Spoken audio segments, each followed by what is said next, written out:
예, 오늘은 사무엘하 24장 1절부터 3절까지와 또 그에 따르는 시편 34편 51편을 통해서 죄를 힘있게 다스리는 다윗의 시편에 대해서 함께 은혜 받고자 합니다. 오늘 읽은 사무엘하 24장 1절에 보시면 여호와께서 다시 이스라엘을 향하여 진노하사 저희를 치시려고 다윗을 감동시키사 가서 이스라엘과 유다의 인구를 조사하라 하신지라 이렇게 나옵니다. 하나님께서 이스라엘에게 진노하사 이스라엘을 치시려고 다윗을 감동시켰다고 나옵니다. 그런데 역대상 21장 1절에 보시면 동일한 말씀을 사단이 일어나 이스라엘을 대적하고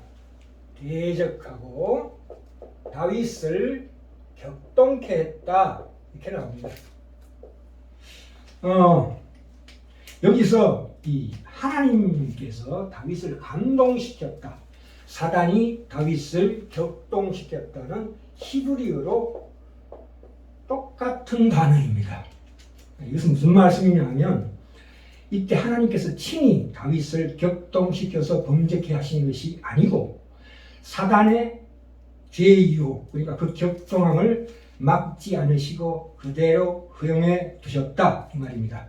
사람이 어떤 죄의 유혹을 받을 때에 하나님께서 그로 하여금 범죄하도록 내버려 두시고 허용하심도 일종의 벌입니다. 이때 하나님께서 이스라엘 민족을 벌을 내리시기 위해서 이 다윗으로 하여금 말하자면 감동시켰다 이 말입니다.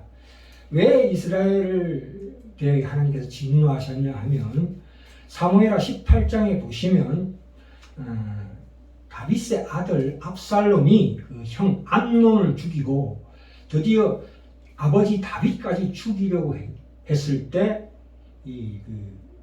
이스라엘 민족들이 그게 동조했습니다. 그렇기 때문에 하나님께서 그 큰 죄악을 벌하시기 위해서 다윗으로 하여금 격동케 했습니다. 그런데 문제는 뭐냐면 어떻게 인구조사라는 게 무슨 죄냐 이렇게 물으시는데, 그러니까 인구조사를 명령한다는 것은 앞으로의 전쟁을 대비해서 군인의 숫자를 파악하고자 하는 거지요. 그 일을 명령한 다윗의 마음 자세가 하나님보다도 군인의 숫자를 더 믿고 또 교만해지는 것이다 이 말입니다. 아시다시피 이 이스라엘은 신정국가입니다. 그 힘은 하나님께로부터만 나옵니다. 그래서 군사력이나 정치력으로 어떤 그 나라의 근거나 힘을 삼지 않습니다. 그렇게 하는 것이 금지되어 있습니다. 그러나 다윗은 이 2절에 나오다시피 2절에 나오지요. 요압이 군대 장관 요압이 왕께 고하되 아니 이 백성은 얼마든지 왕의 하나님 여호와께서 100배나 더하게 하시는데, 그런데 다윗 왕께서 왜 이렇게 하시기를 원하나이까? 이렇게 도리어 요압이 따집니다. 이 요압이 누굽니까? 압살롬을 잔인하게 죽인 장군 아닙니까? 요압은 다윗보다 신앙적으로 비교할 수 없습니다. 그런데도 불구하고 이런 말을 듣습니다. 그러니까 이스라엘은 하나님께서 이스라엘을 이끄는 신정국가다 이 말입니다. 우리가 성경에서 보시면 아브라함이나 모세나 요셉이나 다윗이나 엘리야가 영웅이라고 얘기하지 않습니다. 우리는 성경에 등장하는 인물들이 우리의 신앙의 모범적인 인물이라고 자꾸 본받아야 할 모델이라고 생각하는데 그렇지 않습니다. 우리가 기독교 신앙을 얘기할 때에 이 죄로부터 벗어나는 것, 그래서 우리가 마치 신처럼 완벽하게 되는 것을 이 사람들을 통해서 다윗을 통해서 우리가 바라보면 안 됩니다. 왜냐하면 어떤 하나님이 기뻐하신 일만 하고 어떤 이상적인 소원과 목표를 가지고 얼뚱 시험에도 지지 않는 영웅이 아닙니다. 다윗은. 그렇죠.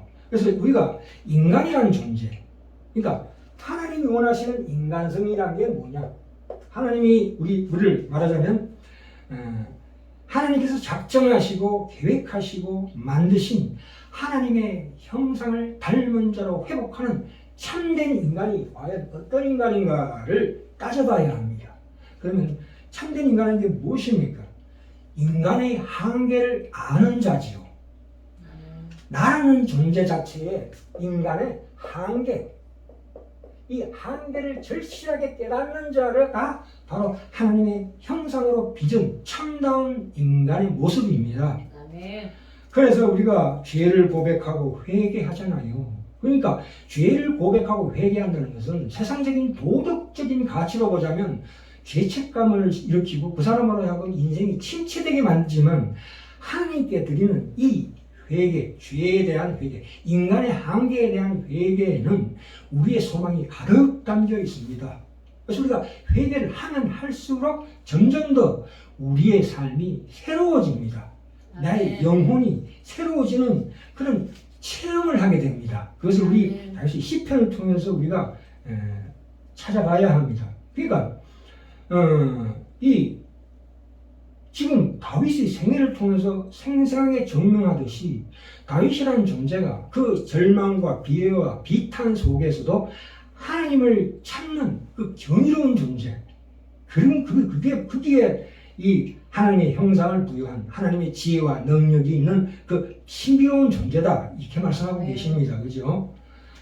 인간으로서의 완성을 하나님께서 원하시지 우리가 뭐 신이 되기를 원하시지 않습니다. 창세기에 보시면 네가 눈이 밝아 선악을 알게 하는 나무를 먹을 때 네가 눈이 밝아 하나님 되리라 하는 그 인간의 마음속에 있는 본능, 내가 내 자신의 인생의 주인이 되고자 하는, 신이 되고자 하는 그런 마음은 잘못된 거죠. 그죠? 도리어 우리가 인간이 가지는 그 한계, 그렇죠? 유혹에 빠지기도 하고 시험을 느끼기도 하고 괴로워하기도 하는 그런 인간의 모습이 적나라하게 드러나야 비로소 거기에서 내 자신의 한계를 깨닫고 하나님 앞에 나아갈 때 하나님께서 내 속에 하나님이 새로운 영을 창조해 주시고 새로운 마음을 부어주신다, 이 말입니다. 그것이 하나님이 원하는 인간상입니다. 10편 좀 더 살펴본 건데 10편 51편 5절에 보시면 다윗이 얘기합니다. 내가 죄악 중에 출생하였으며 모친이 죄 중에 나를 잉태하였나이다, 이렇게 고백하고 있습니다. 그러니까 나라는 존재는 죄와 일체다, 이 말입니다. 바울이 로마서에서 7장에서 고백했듯이 오호라 나는 공고한 자로다. 내가 어느 정도 가능성이 있는데 죄가 들어왔는데 죄를 물리치면 내가 그럴듯하지 않느냐, 이게 아니고 내가 태어날 때부터 죄 중에 잉태했던 죄가 나와 일체다, 거의 일체다, 이렇게 고백하는 게 바로 신자의 고백입니다. 그래서 그러니까 다윗은 철저하게 이 현실에 뿌리박고 있는 신자라, 이 말입니다. 다윗의 모든 생애는 신자들이 오늘날 경험하고 저지르는 그 한계와 좌절과 비애를 담고 있습니다. 결코 그의 생애는 영웅적이거나 완벽하지 않습니다. 딱 한 번 골리앗 물리칠 때 외에는 참으로 단 하나의 기적도 없는 삭막한 인생을 살아갑니다. 우리 모두가 그렇듯이 우리도 신앙상의 꿈과 의욕이 있습니다만 이것이 현실 세계에서 좌절됩니다. 왜 그렇습니까? 우리의 연약함과 우리의 미련함, 또한 이 세상이 하나님을 모르는 탓입니다. 이 때문에 우리가 꿈꾸는 신앙상의 어떤 의욕이나 어떤 비전 같은 것들이 실질적으로 세상에서 결실하지 못합니다. 또한 그렇게 했다 할지라도 하나님으로부터 눈에 보이는 보상을 받아내지 못합니다. 그래서 우리는 당황합니다. 이게 뭐냐? 그러나 하나님께서는 그 일을 통해서 우리 영적인 내면 깊숙한 곳에 있는 진정한 우리의 영혼의 새로운 변혁을 일으키십니다. 그죠? 네. 다윗도 분명히 꿈도 있고 비전도 있고 진심도 있었지만 그 생애를 통하여 이 확인해 본 바와 같이 그런 많은 좌절과 비애를 느낀 사람이며 고통 속에 있었던 사람이라는 것을 성경이 특별하게 많이 증언합니다. 사무엘하 22장으로 가볼까요? 여기 보시면 대표적인 것이 사무엘하 21장입니다. 22장이 아니고요. 10절을 보시면 그날에 다윗이 사울을 두려워하여 일어나 도망하여 가드 왕 아기스에게로 가니 사울이 다윗을 죽이려고 했을 때 다윗이 어디로 도망갑니까? 적국인 블레셋으로 도망갑니다. 그래서 11절에 근데 도망갔는데 아기스, 그러니까 블레셋 왕의 신하들이 저 사람이 누구냐? 이스라엘의 왕 아니냐? 그러니까 그 사람을 죽여야 된다 했을 때 다윗이 12절에 이 말을 그 마음에 두고 가드 왕, 블레셋 왕 아기스를 심히 두려워하여 그들이 앞에서 13절 나옵니다. 그들이 앞에서 그 행동을 변하여 미친 척하고 대문짝에 거적거리며 침을 수염에 질질 흘리매 이 왕 아기스가 그 신하에게 이르되 너희도 보거니와 이 사람이 미치광이로다. 어떻게 이 사람을 내한테 데려왔느냐? 그냥 내비둬라. 죽이지 않고 그 다윗이 그 죽음의 위협을 벗어납니다. 이게 무엇입니까? 다윗은 그 사울이 죽이려고 달려들 때도 그를 복수심으로 그를 상대하지 않고 도망다닙니다. 그게 하나님의 뜻이라 이 말입니다. 하나님의 기름 부은 사울을 죽일 수 있었는데도 죽이지 않고 도망다니면서도 또한 이렇게 수치스러운 모습으로 이 위협을 피하는 것 자체가 하나님의 인간성에 탁월한 그 표징이 아닙니까? 그렇죠? 이게 사울의 핍박받은 결과이기 때문에 그래서 이 21장의 앞절에 보시면 거룩한 떡을 먹은 것도 그 하나님의 그 뜻 사울을 적대하지 않고 그를 용서하고 끝없이 하나님의 뜻을 찾아 헤매는 하나님께서 왜 사울에게 기름 부어주셨는가? 자기 인생과 대비해서 그렇게 위험을 벗어나는 잘못된 방법, 우리가 보기에는 참 무섭죠. 치욕스러운 모습이지만 그렇게 벗어나는 것도 그것은 아무런 자기에게는 자존심에 해가 되지 않고 오직 하나님의 뜻을 이루는 일에 본인이 직접 하나님의 긍휼의 법에 맡기는 거죠. 그 원수 갚는 것은 하나님께 맡긴다는 하나님의 신앙 고백이죠. 그죠? 얼마나 대단한 신앙의 행위입니까? 사무엘상 21장이 그렇죠? 자, 그래서 이 상황에서 벗어나고 난 다음에 다윗이 시편 34편을 지었습니다. 한번 가볼까요? 시편 34편 여기에 신학자들이 뭐라고 제목을 붙였냐 하면 다윗이 아비멜렉 앞에서 이 아비멜렉이라는 것은 블레셋이라는 왕의 칭호예요. 로마의 왕을 시즈 가이사라고 부르는 것처럼 다윗이 아비멜렉 앞에서 미친 채 하다가 쫓겨나서 지은 시입니다. 34편이 그게 보시면 10편 4절에 보시면 34편 4절에 보시면 내가 여호와께 구하며 내게 응답하시고 내 모든 두려움에서 나를 건지셨도다. 6절에 이 공고한 자가 부르짖음에 여호와께서 들으시고 그 모든 반란에서 구원하셨도다. 7절에 여호와의 사자라는 것은 하늘나라의 군대 장관입니다. 옛날에 아람 왕에게 쫓기던 엘리사가 눈으로 봤죠. 불말과 불병거를 봤다 이 말입니다. 그 여호와의 사자가 주를 경외하는 자를 불러 진치고 저희를 건지시는도다. 왜요? 하나님의 여호와의 사자들은 눈에 보이지 않습니다. 영혼의 눈으로 보이는 법입니다. 그렇지? 안 그렇습니까? 그래서 10절에 나오잖아요. 젊은 사자는 궁핍하여 줄일지라도 여호와를 찾는 자는 모든 좋은 곳에 부족함이 없으리로다. 무슨 얘기입니까? 영적으로 말이죠. 우리 영혼, 육신은 죽어도 영혼은 영원히 살지 않습니까? 그 영혼을 지키시고 하나님께서 지금 그 영혼을 더욱더 강하게 만들어주신 하나님의 의도하심을 이렇게 찬송하고 있다 이 말입니다. 이 고백만 놓고 보자면 다윗이 블레셋 아기스 왕 밑에 있다가 벗어날 때 하나님이 천군천사를 보내가지고 저들을 제압하고 의기양양하게 돌아온 것으로 묘사되지만 사실은 현실은 그렇지 않지 않습니까? 현실은 그렇지 않아요. 가장 곤란한 상태에서 가장 부끄러운 모습으로 그 범의 아가리를 벗어납니다. 그는 이 사건을 배경으로 놓고 오늘 우리가 읽은 이 34편을 노래하고 있습니다. 이 고백이 가지는 의미를 우리가 깊이 이해해야 합니다. 그렇죠? 우리가 영적으로 이것을 봐야 한다 이 말입니다. 왜 이런 고백을 합니까? 다윗은 하나님을 압니다. 나를 하나님께서 버리지 않으시고 결국은 승리케 해주시려는 것을 알죠. 영적인 시각을 가지고 있다 이 말입니다. 하나님의 기름 부음 받은 사울을 죽이지 않고 도망다니는 이 인간성이야말로 참으로 고귀하다. 아닙니까? 그렇기 때문에 자기는 어떤 수모를 당하고 유치한 사람으로 대접을 받아도 상관없다. 그것은 내가 하나님을 믿고 모시고 소유하게 된 그 넉넉한 긍휼과 자기의 행동이 있기 때문에 이것이 다윗의 생애를 통해서 성경이 정언하는 참다운 신자의 인간상이다 이 말입니다. 기왕 하나님께서 승리하게 하실 것 같으면 남이 보기에 세상이 보기에 그럴듯하게 할 수 없느냐 그렇게 우리는 이해하지만 그것은 세상적인 시각입니다. 그렇게 생각하시면 안 됩니다. 자, 하나 더 훑어볼까요? 나중에 사무엘하 11장 12장에 가시면 우리가 잘 알다시피 다윗이 밧세바를 범하는 죄를 짓습니다. 그때 나단이라는 목사가 나타나서 다윗에게 설교합니다. 어느 나라에 한 가난한 사람이 애중지 양 한 마리를 키우고 있는데 부자가 그 양을 빼앗아서 자기 지인을 접대했습니다. 이 자를 어떻게 할까요? 그랬더니 다윗이 그놈이 어떤 놈이냐 분노하면서 정죄했습니다. 그때 나단이 뭐라고 했습니까? 바로 당신이 그 사람입니다. 야, 대단한 말씀이죠. 이때 이 다윗이 그 영혼의 깊은 것을 깨닫습니다. 사무엘하 12장 13절에 내가 하나님께 죄를 지었습니다. 이렇게. 왜요?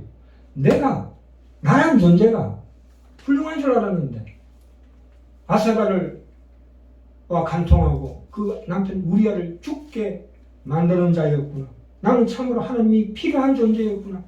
도움이 필요한 사람이구나. 정말로 문제 있는 죄인이었구나를 고백하는 겁니다. 우리가 자 보시면 이 죄의 고백은 그 51편 한번 가봅시다. 예. 51편 1절에 하나님이여 주의 인자를 쫓아 나를 긍휼히 여기시며 주의 많은 자비를 쫓아 내 죄가를 도말하소서. 5절에 보시면 내가 죄악 중에 출생하였으며 모친이 죄 중에 나를 잉태하였나이다. 야고보서 1장 15절에 보시면 욕심이 잉태한 적 죄를 낳고 죄가 장사한 적 사망을 낳느니라 이렇게 얘기했습니다. 그죠? 죄와 나는 일체다. 그죠? 7절에 우슬초로 나를 정결케 하소서.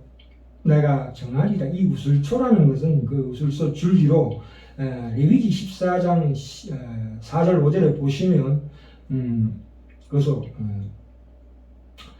그 문둥병을 깨끗해졌다는 것을 증거하는 결례로 사용했습니다. 또한 출애굽기 12장 12절에도 우슬초로 양과 소의 피와 물을 적셔서 백성들에 뿌리면 그 죄가 사해집니다. 예수 그리스도의 보혈을 의미하죠. 그죠? 우슬초로 나를 정결케 하소서. 내가 정하리다 나를 씻기소서. 내가 눈보다 희리이다. 8절에 나로 즐겁고 기쁜 소리를 듣게 하사. 어떤 즐겁고 기쁜 소리요? 하나님께서 나를 너의 죄를 다 용서하고 너의 마음에 새로운 영을 창조하시는 그것을 듣고 싶다 이 말입니다. 주께서 그 꺾으신 뼈로 즐거워하게 하소서. 꺾으신 뼈라는 것은 그가 범죄한 겁니다. 범죄한 것이 뼈를 끊는 고통과 불행이다 이런 뜻입니다. 그죠? 하나님께서 거기에서 나를 건져 주시옵소서. 꺾으신 뼈로 내가 비록 범죄했지만 그 뼈도 그 괴로운 마음속에 하나님께서 나를 기쁜 소리를 듣게 하옵소서. 주의 얼굴을 내 죄에서 돌이키시고 내 모든 죄악을 도말하소서 이렇게 나옵니다. 그래서 결국 우리가 너무나 잘 아는 말씀 이것 히브리서도 나오고 참 신약성경 여기저기 나오는 주는 제사를 16절 17절입니다. 같이 읽어볼까요? 주는 제사를 즐겨 아니하시나니 그렇지 않으면 내가 데렸을 것이라. 주는 번제를 기뻐 아니하시나이다. 하나님의 구하시는 제사는 상한 신령이라. 내가 하나님을 믿는다 하면 하나님께 많은 재물을 가지고 봉사하고 어떤 그런 일보다도 물론 그것도 중요하지만 실제로 하나님께서 원하시는 제사는 상한 심령이라. 하나님이 상하고 통회하는 마음을 주께서 멸시치 아니하시리라. 이렇게 고백하고 있습니다. 우리가 죄를 회개한다는 것은 세상적으로 보기에는 너무나 참으로 사람을 위축시키고 침체하게 만들지만 그건 도덕주의자들이 하는 얘기입니다. 실은 우리가 하나님 앞에 나와서 죄를 회개할 때마다 그것은 소망이 가득 담긴 정언이요 선언입니다. 그죠? 내가 나의 죄를 인지하고 고백할 때야 비로소 나의 죄로부터 구원해 주시는 하나님을 100% 응답할 수 있다 이 말입니다. 그렇죠? 그래서 우리가 이 죄를 하나님께 회개하면 회개할수록 죄 공포증에서 벗어나게 돼요. 희한한 일이죠.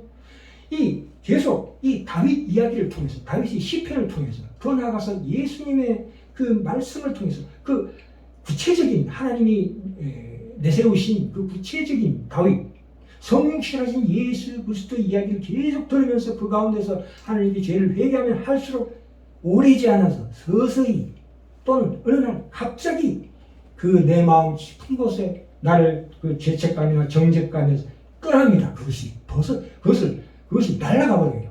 아멘. 그 반대로 뭐가 옵니까? 은혜와 자비와 용서를 깨닫게 됩니다. 그래서 내 마음에 진정한 평화가 임하는 것입니다. 그러니까 죄를 발견한다는 것은 죄를 발견하면 동시에 은혜를 발견한다고 볼 수 있습니다. 죄와 은혜는 동전의 앞과 뒤와 같다 이 말입니다. 그것이 참으로 귀한 복된 소식이 아닙니까? 그죠? 이 죄라는 것은 세상적인 도덕적인 용어가 아니라 영적인 언어입니다. 영적인 언어라고요. 세상 사람들은 죄라고 하면 세상의 살인, 도덕질 이런 열매로 보지만 우리는 그 뿌리를 봅니다.